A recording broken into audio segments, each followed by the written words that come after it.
ചില ആളുകളുടെ ശരീരത്തിന് പ്രയാസം വന്നു, അത് മനസ്സിനെ ബാധിച്ചാൽ പിന്നെ ആത്മീകത്തെ ഭയങ്കരമായിട്ട് ബാധിക്കും. പിന്നെ അവർ ചോദിക്കും, എന്നെതിനാ നീ പ്രാർത്ഥിക്കുന്നേ? ഇത്രയും നമ്മുടെ വീട്ടിൽ തന്നെ പലരും ചോദിക്കുന്നുണ്ടായിരിക്കും, എൻ്റെ പൊന്നുപാസ് എന്നോട് എത്ര പേര് ചോദിച്ചിരിക്കുന്നു, സ്തോത്രം, എൻ്റെ പൊന്നുമാസ്റ്ററേ ഇനിയിപ്പോൾ എന്നാ ചെയ്യാനാ, ഇനി എന്നെ പ്രാർത്ഥിക്കാനാ, സ്തോത്രം, ഹല്ലേലൂയ, ഇനി ഇനി ഇനി ഇത്രയും നാണം കെട്ടിട്ട് ഇനി എന്തോ ചെയ്യാനാ എന്ന് ചോദിക്കുമ്പോൾ നമുക്ക് മനസ്സിലാക്കാൻ പറ്റും, അത് മനസ്സിൻ്റെ പ്രശ്നമല്ല, അവരുടെ ആത്മീകത്തെ ബാധിച്ചു. ഞാൻ ഈ സങ്കീർത്തനത്തിൽ ഇന്ന് രാവിലെ ധ്യാനിച്ച് കർത്താവിൻ്റെ സന്നിധിയിൽ ഒരുങ്ങുമ്പോൾ പരിശുദ്ധാത്മാവിനോട് പറഞ്ഞു, ഇങ്ങനെയൊക്കെ ആണെങ്കിൽ ഈ മനുഷ്യൻ്റെ ഉള്ളത്തിൻ്റെ ഉള്ളിലെ പ്രത്യാശ എന്താണെന്നറിയാമോ?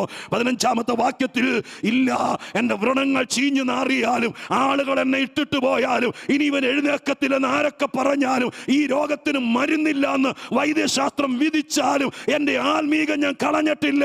അതുകൊണ്ട് എൻ്റെ ദൈവത്തിൽ ഞാൻ പ്രത്യാശ വെച്ചിരിക്കുന്നു.